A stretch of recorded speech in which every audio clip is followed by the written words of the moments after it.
Muchas gracias por el espacio. Felices de estar nuevamente por las pantallas de TV8 para poder conversar y decirle a la gente del Biobío que nos está viendo cuáles son las principales políticas públicas que estamos impulsando desde el Ministerio de Economía, Fomento y Turismo en distintos ámbitos. Así que felices y ojalá que sea información que sea de interés para la comunidad. Totalmente. Mucho de nuestro público es emprendedor, mucho de nuestro público tiene ganas de emprender, mucho de nuestro público también conecta con las actividades, muy familiar, digamos. Sí. Entonces, por eso también que tenía como muchas ganas de que poder comunicar todo lo que están trabajando hoy en día, porque son muchos proyectos los que abordan ustedes, desde propuestas que tienen desde el Ministerio, pero sobre todo hoy en día, ¿qué está pasando el verano? Que todavía nos queda una colita de varias semanas que, para la gente que está trabajando, ¿qué tal el panorama para el turismo? ¿Qué tal el panorama familiar? No, súper bueno. Mira, yo creo que hay que contextualizar un poco los últimos años qué estaba pasando con el turismo. Bueno, tuvimos por supuesto la pandemia,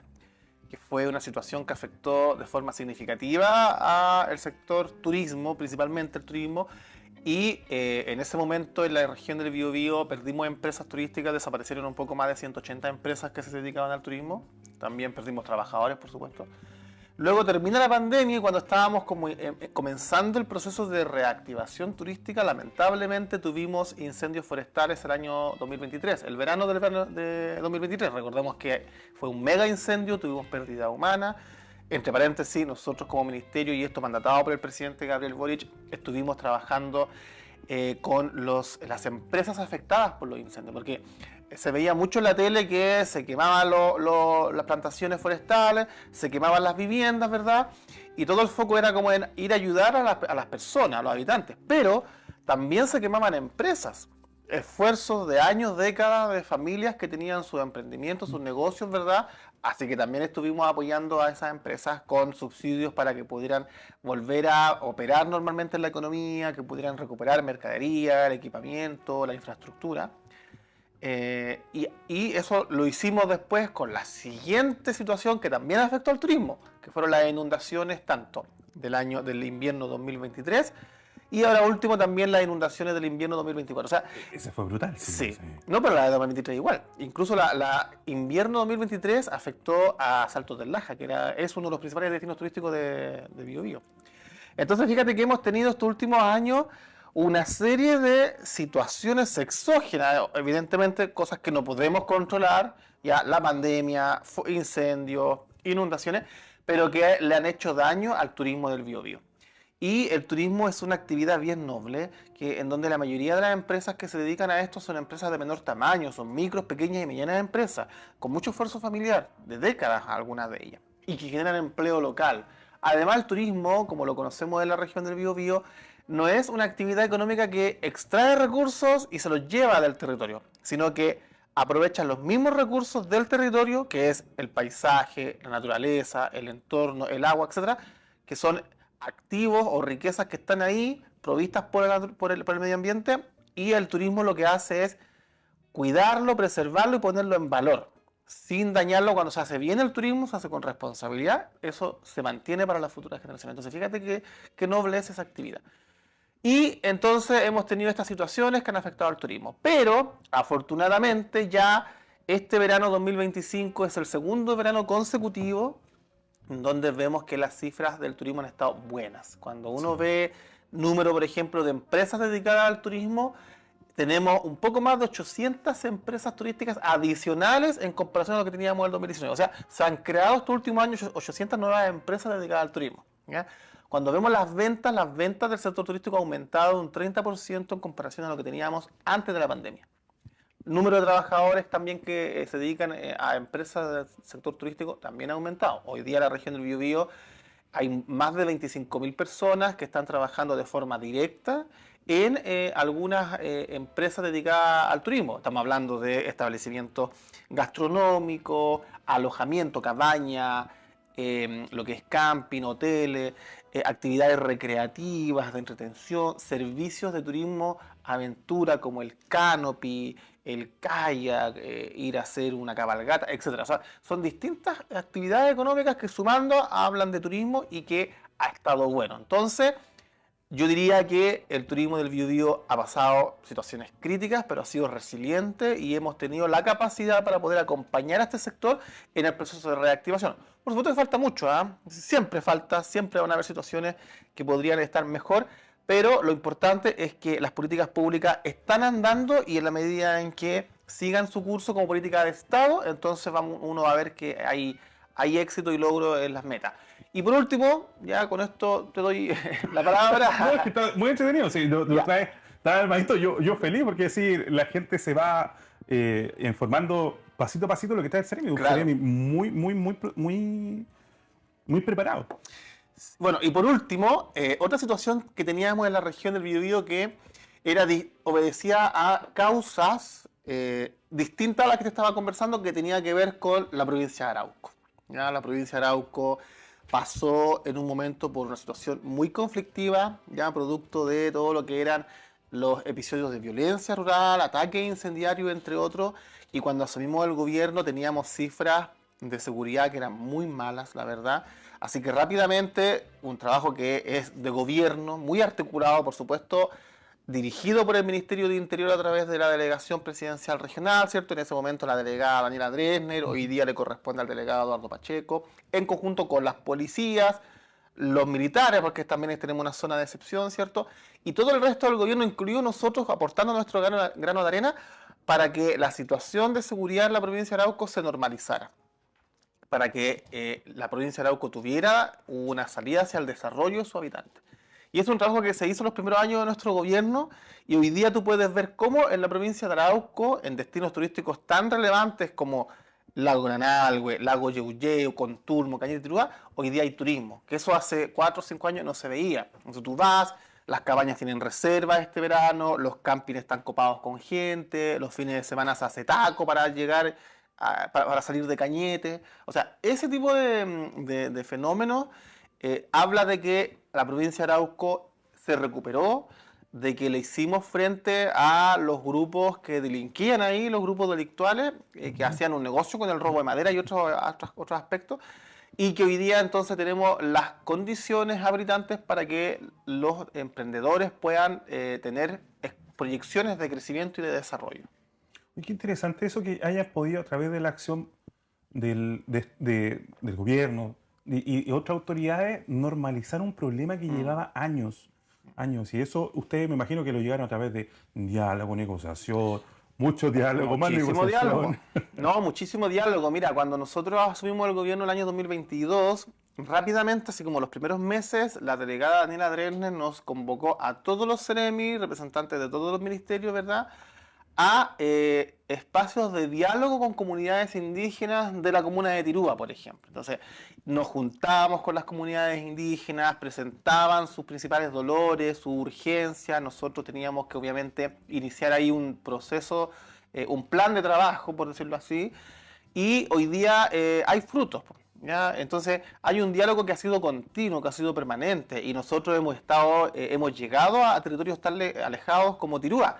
A propósito, Tirúa queda como a 3 horas de Concepción, incluso queda más cerca Temuco que Concepción, pero es parte de nuestra región. Tienes razón. Sí, Bien alejado como para... hay 2 horas de distancia entre Temuco y Tirúa, pero hay 3 horas de distancia entre Tirúa y Concepción, ¿ya? Entonces, claro, un territorio que lamentablemente e históricamente ha estado un poco alejado del Estado, o las instituciones del Estado son un poco ausentes.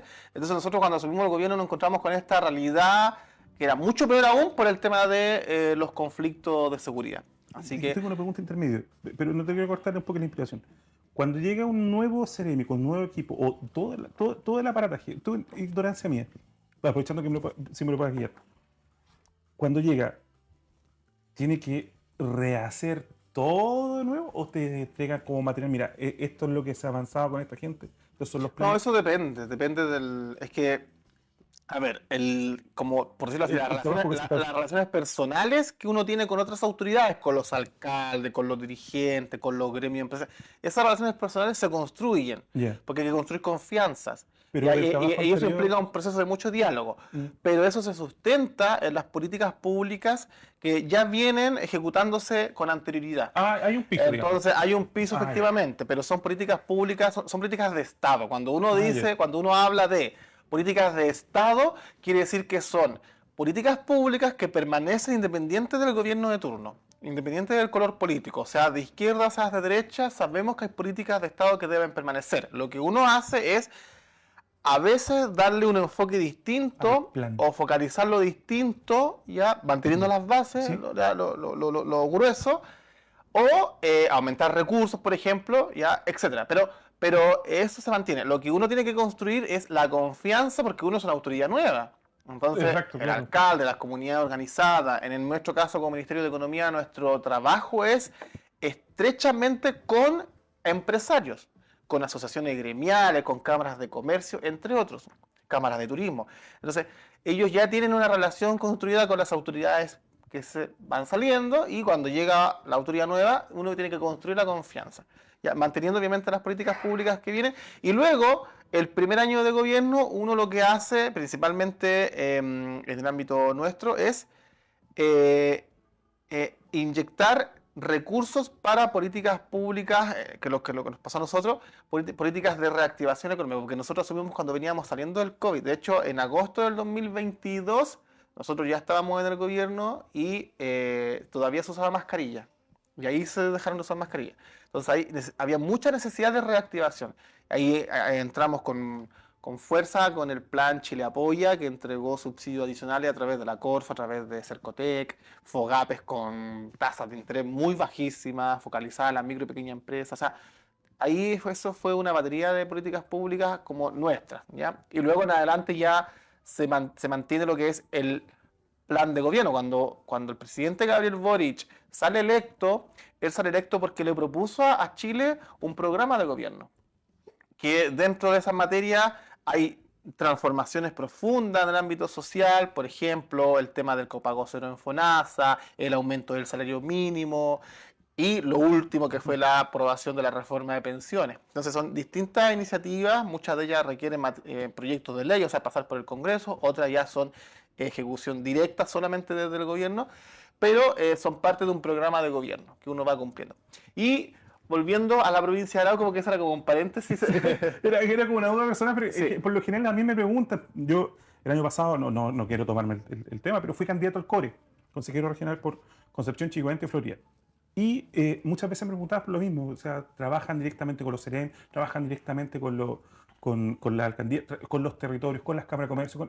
Es un Claro. trabajo que es bastante transversal en muchas áreas. Pues. Y directamente desde un CEREM siempre es como bueno saber cuál es su alcance, hasta dónde llega, Claro. cuál es la forma también de apoyar los trabajos de CEREM, que muchas veces llega uno como con un cargo, me imagino que, y se encuentra con una realidad que muchas veces incluso ni siquiera es tan afable con uno. Entonces, ¿de Así qué es. manera podemos hacer que el trabajo sea también más cómodo? Pasa mucho además que las autoridades anteriores prometían cosas que no se cumplen. Se da mucho eso. Ya se cae mucho en el populismo. Nosotros hemos evitado eso. O sea, yo he sido, al menos yo, muy cuidadoso de caer en el populismo y yo nunca me voy a comprometer con algo que sé que no voy a poder cumplir, porque o no tengo las facultades para eso o no tengo el presupuesto para ello. Claro. Entonces, cuando uno llegaba al territorio, la gente estaba un poco desanimada. Y costaba, ahora ya no tanto, pero costaba que se interesaran en establecer un diálogo con nosotros para poder construir junto con ellos las políticas públicas. Porque además las políticas públicas venían diseñadas en Santiago, en 4 paredes, y se aplicaba para todo Chile parejo. Entonces lo que nosotros hicimos, que es un mandato del presidente Boric, es codiseñar la política pública, o sea, construir política pública en conjunto con quienes van a ser los principales impactados por esa política pública. Buenísimo. ¿Ya? Y establecimos una mesa de conversación, volviendo a la provincia de Arauco, con las comunidades indígenas de la comuna de Tirúa. Y entonces uno ve los últimos 3 años de nuestro gobierno y uno ve que llegó Cercotec, que llegó el Cernapesca, que llegó el Cernatur, que antes no iban. Entonces ahora, hace poco estuvimos, por ejemplo, en un diálogo, en una especie de seminario con cooperativas de Tirúa, estuvimos entregando subsidios a varias cooperativas de Tirúa para que compren equipamiento, maquinaria, mobiliario, etcétera, infraestructura. Todo ese tipo de apoyos que antes no llegaba, hoy día está llegando a partir de este diálogo. Y Javier, ¿cómo encuentras tú el impacto que ha tenido el turismo en la región desde el punto de vista productivo, digamos, o económico? ¿Cómo lo ves desde los últimos tiempos, desde que... Harto. Es que la región del Biobío, ya esto es retroceder mucho en el tiempo. La región del Biobío fue históricamente, y lo es todavía, una región muy industrial, ¿ya? A diferencia de otras regiones, acá se produce mucho todavía de todo tipo de productos, ¿ya? Bueno, obviamente todo lo que es forestal, ya celulosa, que si el que no sabe lo que es la celulosa, porque se habla mucho de celulosa, pero la gente no sabe, nunca ha visto la celulosa en sus ojos, o sea, frente a frente. Ve pasar el camión, el tren de soda cáustica, no sabe qué es la soda Claro, cáustica, cosas así. claro, efectivamente. Pero bueno, la gente, porque nosotros hacemos la vida en ciudad, compramos en el comercio, consumimos servicios, pero si no tenemos a alguien que trabaje en la industria, entonces no sabemos qué hace la industria. Bueno, la industria utiliza recursos, materias primas provistos por la naturaleza, le da un procesamiento, un tratamiento y las transforma en otros productos más elaborados como la celulosa. Esa celulosa después se utiliza, por ejemplo, para el papel higiénico que uno utiliza en el baño, para servilletas, incluso para fabricar ropa se puede utilizar la celulosa. Ese es el principal producto estrella. La celulosa representa el 40% de las exportaciones de la región del Biobío. O sea, lo que nosotros como región del Biobío le vendemos al resto del mundo, países como China, Asia, etc., el 40% de lo que le vendemos es celulosa. O sea, fíjate la importancia y otros productos del sector forestal maderero como maderas, contrachapadas, tableros, palos, entre otras cosas. Luego el sector pesquero Claro. aporta con lo suyo. Entonces, tenemos una industria muy fuerte, ¿verdad? Y entonces se ve el turismo como una actividad un poco más alejada de nuestra realidad o como una actividad estival de temporada. Pero la verdad es que el turismo mucho más fuerte que eso. Y nosotros tenemos en la región del Biobío territorios completos que viven a partir del turismo.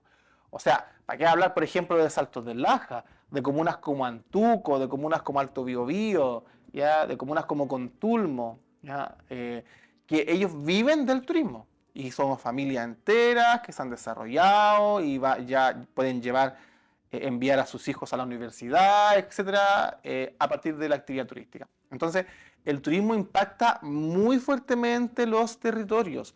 Puede transformar vidas, puede mejorar la vida de la gente, porque es empleo local, porque permite cuidar tu identidad, tu cultura, tú puedes relevar aún más tu cultura a partir del turismo, porque el turismo lo que hace es ofrecer una experiencia al visitante, que venga el visitante y que venga a consumir los productos que consumo en mi cocina, que venga a disfrutar del maravilloso paisaje que disfruto todos los días yo con mi familia, etcétera, etcétera. ¿Ya? Que venga a escuchar la música, nuestro folclore, etcétera. Entonces, permite relevar, no solamente el turismo permite desarrollo económico, sino también permite desarrollo social y cultural.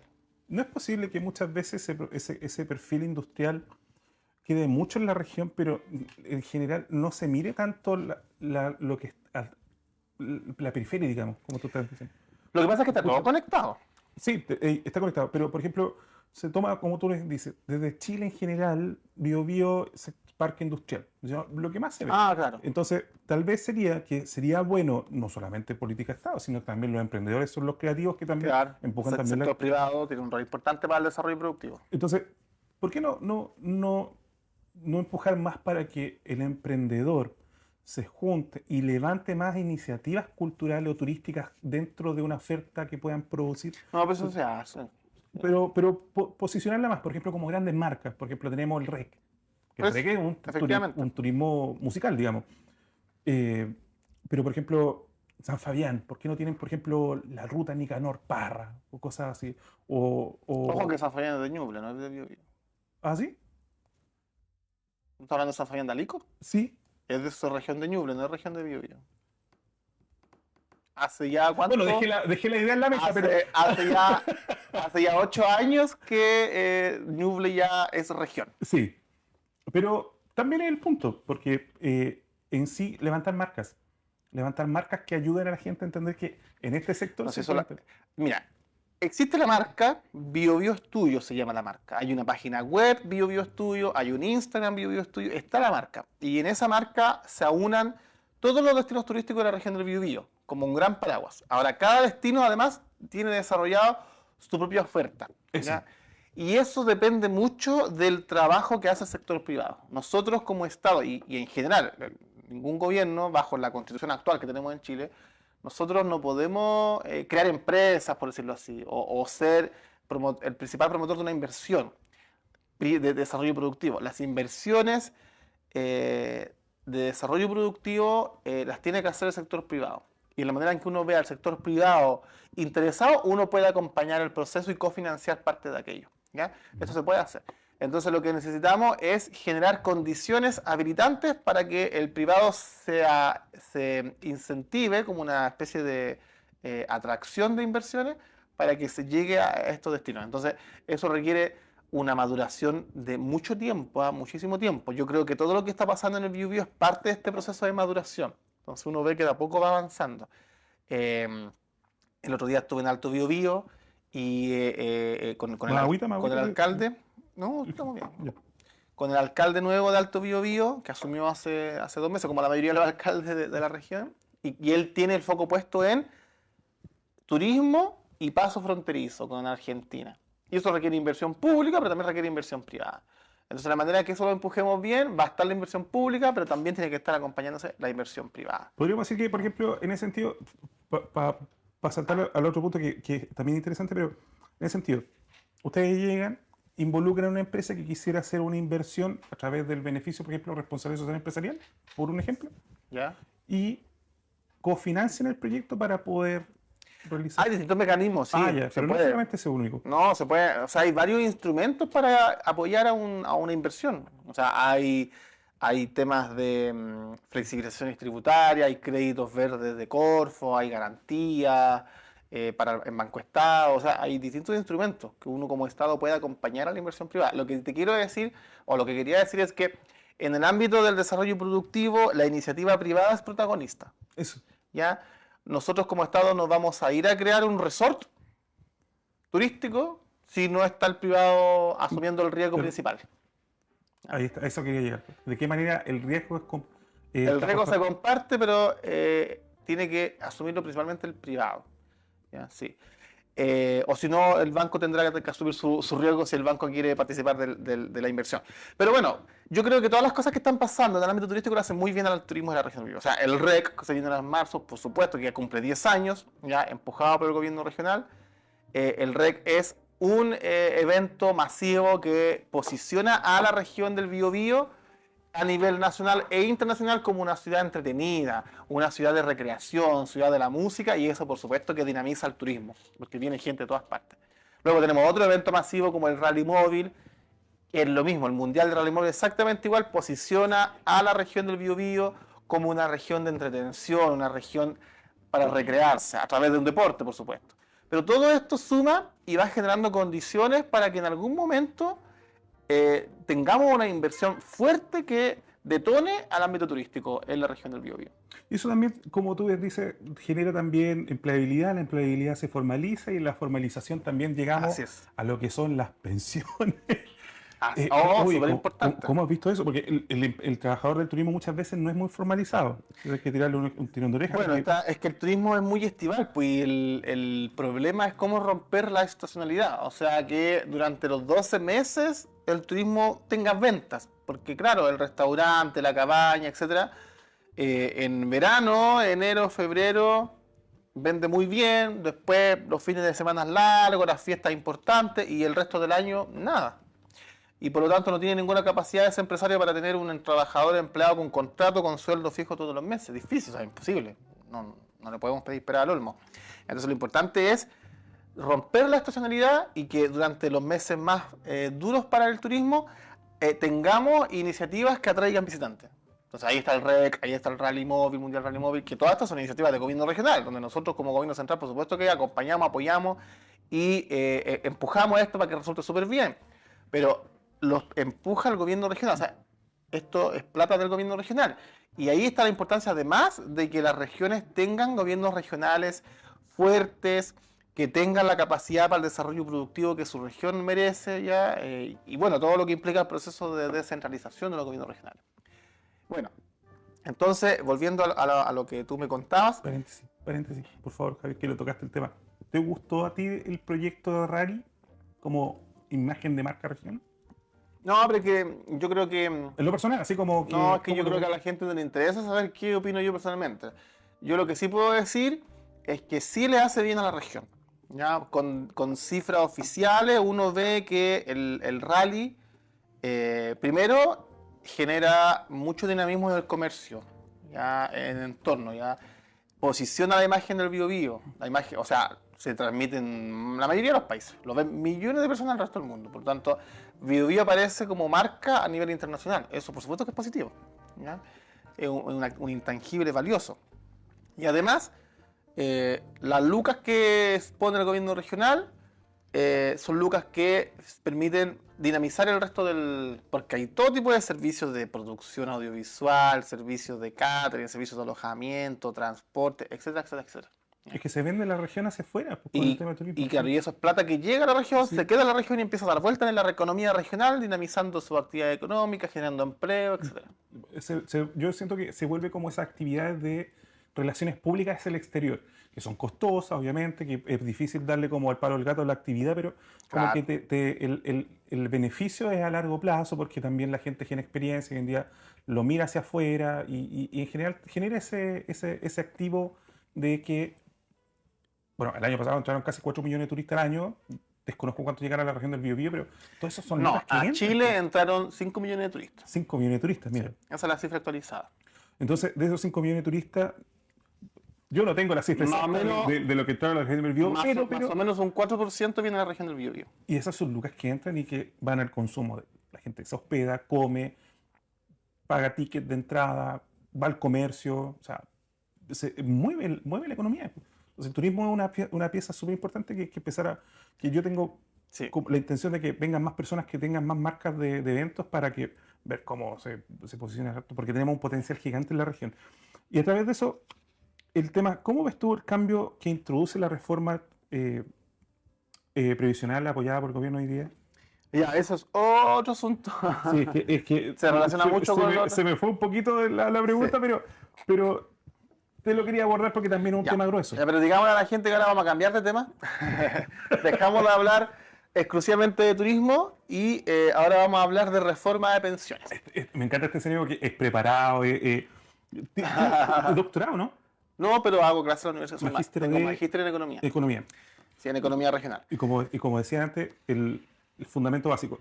Los problemas son infinitos, las necesidades No, no, económicas no, son... el principio básico de la economía es las necesidades son ilimitadas, no infinitas, ilimitadas.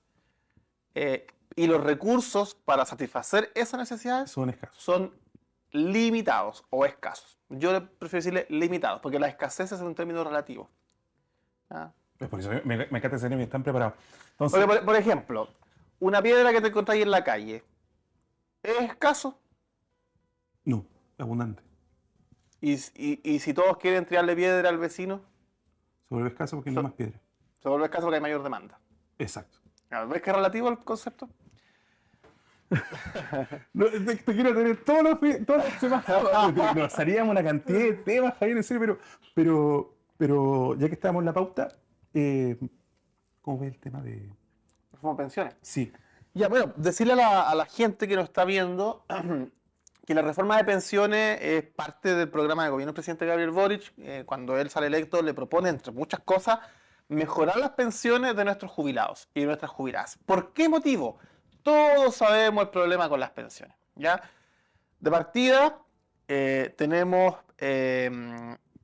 una diferencia fuerte entre las pensiones autofinanciadas, que son las que te da la AFP, y las pensiones o el aporte que hace el Estado a través de políticas públicas como la PGU, ¿ya? O el Pilar Solidario. Entonces, cuando uno ve las cifras, se da cuenta que el promedio de pensiones en Chile es menor al salario mínimo. O sea, ya estamos mal, de partida estamos mal. Después, cuando uno ve cuánto aporta la AFP versus lo que aporta el Estado, la verdad es que la AFP, por ejemplo, en el caso de las mujeres jubiladas, la AFP aporta el 50% de su pensión, que son más o menos unos 160.000 pesos. Y la otra mitad la aporta el Estado a través de la PGU o el Pilar Solidario.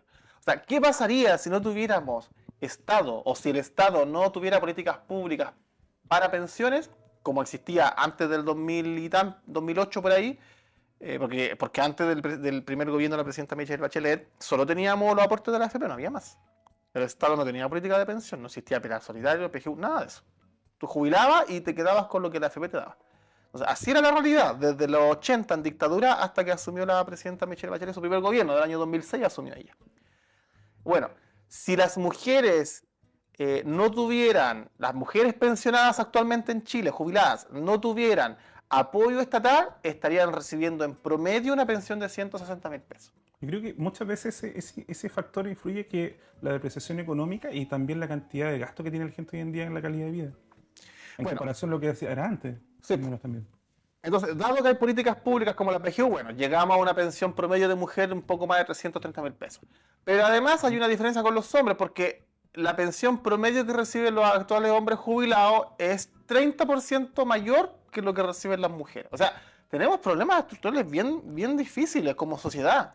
De partida, la mujer nace solo por el hecho de ser mujer en una sociedad machista, donde se le asignan roles a un hombre solo por ser hombre y otros roles distintos a la mujer solo por ser mujer, y eso va determinándote todo tu trayectoria de vida completa, desde que nace hasta que te mueres, porque pasa por el colegio donde se reproducen estos machismos, en la universidad, en las carreras también, tú tienes carreras que son altamente masculinizadas, las ingenierías, por ejemplo, y otras carreras que son altamente feminizadas, el área de la salud, por ejemplo. ¿Ya? Entonces, te reproduce este machismo en la universidad y después llegas al trabajo, a las empresas, y se reproduce nuevamente el machismo. Y entonces en Chile tienes que los salarios promedio de las mujeres son más bajos que los salarios de los hombres. Que las mujeres tienen menos cuentas corrientes que, cuando tú ves los datos del sistema bancario, del sistema financiero, la cantidad de cuentas corrientes en posesión de mujeres es menor que la que tienen hombres, siendo que hay más mujeres en este país que hombres. Los créditos que entregan los bancos, sobre todo cuando eres emprendedora y quieres crecer, necesitas el apoyo del banco. Los créditos que entregan los bancos son el doble para hombres que para mujeres. ¿Ya? No sé, por ejemplo, los cargos de directorios que tienen las grandes empresas sociedades anónimas, que están todas en Santiago, son todas las grandes cadenas millonarias. Los directorios, que son los que toman las principales decisiones empresariales de estos consorcios empresariales, 90% son hombres. O sea, por donde mires en el ámbito económico, tienes machismo que perjudica a la mujer. ¿Ya? Esto hablando así como en promedio, en términos generales. Obviamente hay mujeres muy destacadas que han logrado con mucho esfuerzo salir adelante, pero lo normal es que las mujeres tienen menos oportunidades que el hombre, dado esta cultura machista.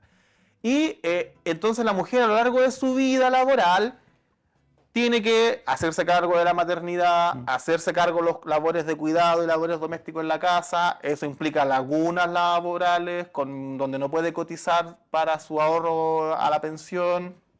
Además, es discriminada en las empresas, en los trabajos, por el hecho de ser mujer, por lo mismo que te estaba contando, los salarios son menos. Y al final llegas que cuando se pensiona, a los 60 y tantos años una mujer, claro, tiene la situación actual, donde su pensión es 30% menor a la del hombre y más encima la mitad de su pensión tiene que aportársela el Estado porque con lo poco que ahorró la AFP no es suficiente. Eso es la situación que teníamos en Chile hasta ahora y por ese motivo urgía una reforma de pensiones. Y el presidente Gabriel Boric lo dijo cuando dio su cadena nacional, su discurso de cadena nacional el día que se aprobó hace 2 semanas atrás. Dijo, este es un logro de todos los chilenos y de todas las chilenas. Por supuesto, es un logro que conseguimos gracias a una visión que tuvimos como gobierno, pero en donde también logramos concitar el apoyo de otros sectores políticos. ¿Ya? Y ahora con esta reforma de pensiones, lo que va a ocurrir es que aparece un tercer individuo que estaba ausente, que nos va a aportar con el 7% de nuestro ahorro. O sea, y aquí aprovecho de desmitificar. Ojo con esto.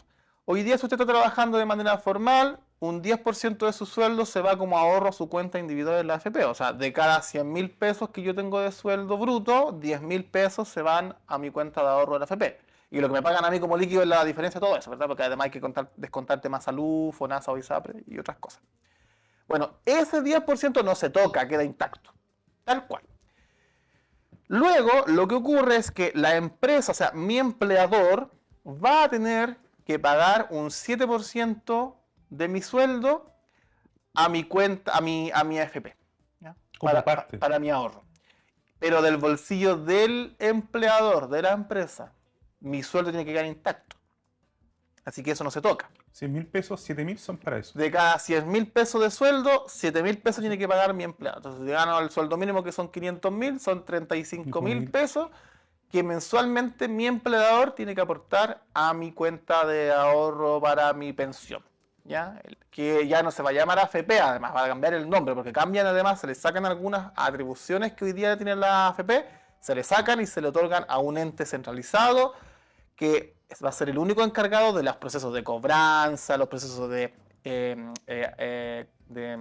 adherir nuevos cotizantes, de pagar las pensiones, etc. O sea, las AFP van a desaparecer como existen y se van a crear instituciones que solamente van a invertir y nada más que invertir mi plata para buscar la mejor rentabilidad, y otra institución centralizada que se va a hacer cargo de todo lo otro, que es operativo administrativo. Entonces yo no voy a tener que elegir entre la sucursal de la AFP tanto o la AFP tanto. No. A ver, una sola oficina donde yo voy a hacer estos trámites. El modelo se muta completamente. O sea, Muta. Ya. Exacto. No es que sea mejor que el anterior, sino que es diferente. No, es que mucho mejor. Ya. Porque resulta de que las AFP actualmente me cobran comisiones por tener a la secretaria, por tener el equipo. O sea, toda la plana administrativa la cargaban a los clientes. Sí, Aquí es distinto. y hoy día, como eso lo va a administrar una institución del Estado, ya disminuye la comisión que me van a cobrar después. Y eso es más parte para mi sueldo. O sea, Claro. ya, pero sigamos con el concepto. Entonces, tenemos el 10% que es de mi sueldo, de mi trabajo, de mi sudor, más el aporte que me hace el Estado actualmente a través de la PGU, que con esta reforma va a subir a 250.000 pesos y que va a subir de acuerdo a la inflación.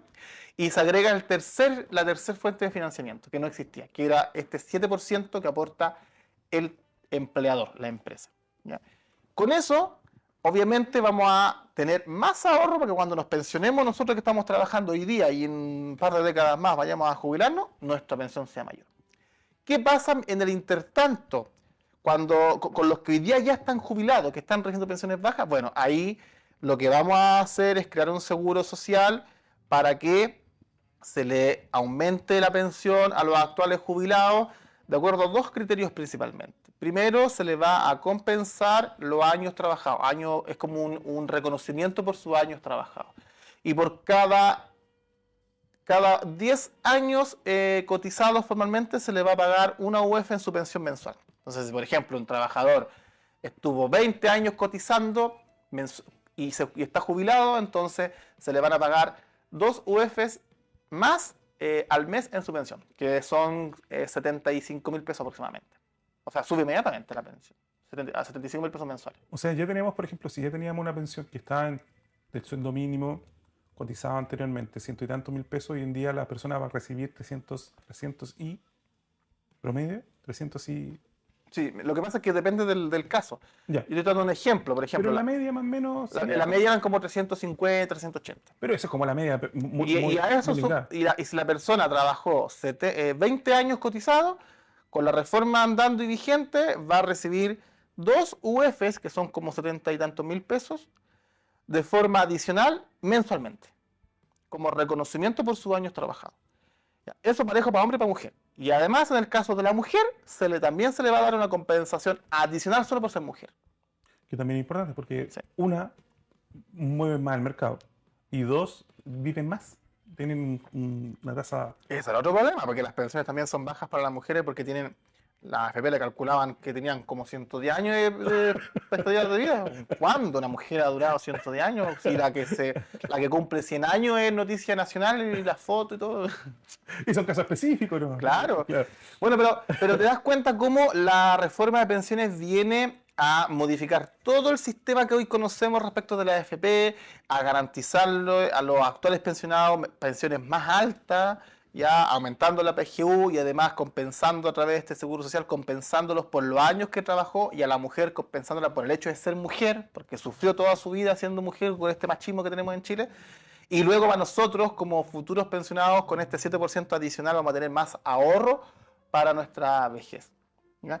Y bueno, eso y otros cambios más, modificaciones más, por supuesto, la pueden leer con atención en la página de Pensiones para Chile, que es la página oficial de gobierno, donde está todo el detalle explicativo de la reforma de pensiones. ¿Sí? Lo importante es que estamos cumpliendo con una necesidad que era urgente. O sea, hay adultos mayores que se están matando porque no tenían ninguna expectativa de vivir bien, con pensiones que eran muy bajas, que más encima dependían de otros para sostenerse económicamente, de los hijos o de otras personas. Así que con esto hemos dado un paso importante desde el punto de vista del bienestar social. Y eso también lleva a que la gente empiece a confiar más también en estos procesos porque cada arreglo, o sea, cada cambio, digamos, está en beneficio a la misma ciudadanía. O sea, hay que tener confianza y fe que cada proceso tiene un impacto que siempre es positivo hacia la ciudadanía. Javier, estábamos viendo dónde podemos encontrar más actividades, dónde podemos seguirte, dónde podemos seguirte. Mira, nosotros tenemos redes sociales. Instagram. Sí, tenemos Instagram, Facebook, X o Twitter, como algunos todavía le dicen. Para nosotros todavía no muere el patito, la verdad. El Sí. pajarito de Twitter. Y también TikTok. Tenemos ahí en todas esas plataformas o redes sociales, nos pueden buscar como Seremi de Economía BioBio y ahí van a encontrar y nosotros subimos lo que hacemos regularmente, las actividades diarias. Nuestra comunidad sigue mucho Instagram, estamos compartiendo acá. De hecho, hace poquito vimos que entregaron un proyecto y conjunto con los emprendedores de Plaza Perú. Efectivamente, Sí. ahí en la segunda fila, el video de al medio, ese es un video que hicimos para comunicar a la gente el apoyo que estuvimos entregando con Cercotec en el barrio Plaza Perú. Entregamos hartos millones para cámaras de seguridad, contenedores de reciclaje, entre otras materias, lo que permite fortalecer la asociatividad que existe ahí, porque hay un grupo importante de empresarios de Plaza Perú, gastronómicos principalmente, que están muy unidos con los vecinos. Sí. Y eso no lo veo en cualquier parte. Habitualmente a los vecinos como que les molesta que estén acá, pero no, acá están unidos. Así que nosotros reconocemos eso y estuvimos apoyándolo ahí con importantes recursos para que puedan ellos mejorar la experiencia que le entregan a sus visitantes. Javier tiene es uno de los CDMs que más comunica por lo que estaba viendo, o sea, también está muy apoyado por tu jefe que esté antes, que ahí está, me imagino que constantemente apoyándote el tema. Es que lo que no se comunica no existe. Entonces después la gente en las casas dice, bueno, ¿y qué hace el gobierno? Porque no se comunica oportunamente. Así que es muy bueno, a eso quería llegar, porque es bueno que una autoridad esté constantemente comunicando las cosas que está haciendo, no solamente desde el punto de vista de hoy día estamos con esta actividad, no, hacerlo entretenido también, un desafío, digamos. Y además la gente también hay que reconocer, a la gente le aburra las autoridades que son muy empaquetadas, así como, no, si la gente quiere vivir la vida bien, tranquila, quiere escuchar cosas positivas, la gente ya está aquí del tema de noticias negativas, de los matinales, de cadenas nacionales que hablan todos los días puras cosas negativas. Termina enfermando eso. Entonces, sí, hay un indicador que dice que la gente que cada vez consume tantas noticias negativas cree que está viviendo una realidad más tóxica de la que realmente vive. Claro, pero en realidad tú te desconectas de eso, sales a la calle y te das cuenta que, al menos en Concepción, tienes un buen aire, tienes lagunas, tienes ríos, tienes árboles, parques. Está bonita la ciudad para salir en esta época a recorrerla tranquilamente y poder vivir bien, tranquilo. Así que nosotros por eso nos esforzamos harto en comunicar lo que estamos haciendo, porque son muchas cosas positivas las que nosotros hacemos desde el Ministerio de Economía, siempre con el mandato del presidente Gabriel Boric, así que vamos a seguir en eso. Sí, y además que son muchas las actividades que ustedes hacen que está supervisando, no solamente desde los territorios, sino que emprendimiento, innovación, industria, desde el proyecto más grande hasta el proyecto más pequeño estás presente, así que yo encantadísimo tenerte más veces, empezar a desglosar también las áreas que tienen que ver con la gobernanza, digamos, con todo lo que tiene que ver con gobierno regional, con todo lo que tiene que ver con Estado, con todo lo que tiene que ver con seremías, con áreas y fomento y producción, que somos una ciudad con mucho recurso, pero sobre todo con mucho potencial. Muchas gracias, Javier, por venir y pronto otro nuevo invitado. ¿Alguna actividad que quieras cerrar para invitar a la gente? No, solamente que nos sigan en las redes sociales que les dije, Seremi Economía BioBio, y ahí se pueden encontrar con las actividades que estamos haciendo. Así que saben, comunidad de TV8, vamos a una pausa comercial y seguimos con nuestra siguiente sección, nuestra siguiente invitada que tiene soluciones muy avanzadas en el área de los TEA y del autismo, así que no se lo pierdan.